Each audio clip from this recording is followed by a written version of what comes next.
நல்லதே நடக்கும் நல்லதே நடக்கும்.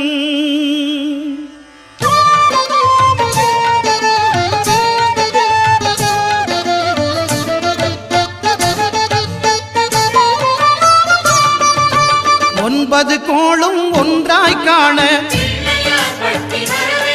அங்கு கற்பகம் என்னும் கடவுளின் மெய்யில் ஒன்பது கோளும் ஒன்றாய் காண அங்கு கற்பகம் என்னும் கடவுளின் மெய்யில் சூரியன் முதலாய் 9 கிரகமும் பலவித குணங்களை கொண்டிருக்கும். எங்கள் கற்பக தருவில் அவை வரும்போது ஒன்றாய் சேர்ந்து பலனளிக்கும்.